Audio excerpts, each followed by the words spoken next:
Madhurag gold and diamonds, Madhurag building, Kannur road, Chakkarakkal. Police സ്റ്റേഷനുകളുടെ ചുമതല എസ്ഐമാർ ഏറ്റെടുക്കാൻ 2 ദിവസം മാത്രം ബാക്കി നിൽക്കെ മട്ടന്നൂർ പഴയ സർക്കിൾ ഇൻസ്പെക്ടറുടെ ഓഫീസ് മിനുക്കുപണിയുടെ തിരക്കിലാണ്. പെയിന്റ് അടിച്ചാണ് മോടി കൂട്ടുന്നത്.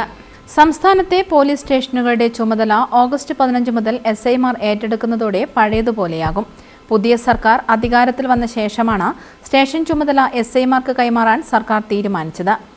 മട്ടന്നൂർ പോലീസ് സ്റ്റേഷന്റെ പുതിയ കെട്ടിടത്തിലാണ് ഇൻസ്പെക്ടറുടെയും എസ്ഐയുടെയും ഓഫീസുകളുള്ളത്.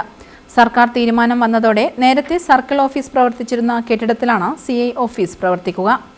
2007 അന്നത്തെ ആഭ്യന്തരമന്ത്രിയായിരുന്ന കോടിയേരി ബാലകൃഷ്ണൻ ഉദ്ഘാടനം ചെയ്ത കെട്ടിടത്തിലാണ് നേരത്തെ സർക്കിൾ ഓഫീസ് പ്രവർത്തിച്ചിരുന്നത്. അടുത്ത കാലത്ത് മട്ടന്നൂർ പോലീസ് സ്റ്റേഷന് പുതിയ കെട്ടിടം വന്നതോടെ ഇൻസ്പെക്ടറുടെയും എസ്ഐയുടെയും ഓഫീസ് ഒരു കെട്ടിടത്തിലാക്കുകയായിരുന്നു. ഇതോടെ പ്രവർത്തിക്കാതിരുന്ന പഴയ സർക്കിൾ ഇൻസ്പെക്ടറുടെ ഓഫീസ് പെയിന്റടിച്ച് മോടി കൂട്ടുന്ന തിരക്കിലാണ്. 15-ന് സർക്കിൾ ഇൻസ്പെക്ടറുടെ ഓഫീസ് ഉദ്ഘാടനം ചെയ്യാനുള്ള തിരക്കിലാണ്.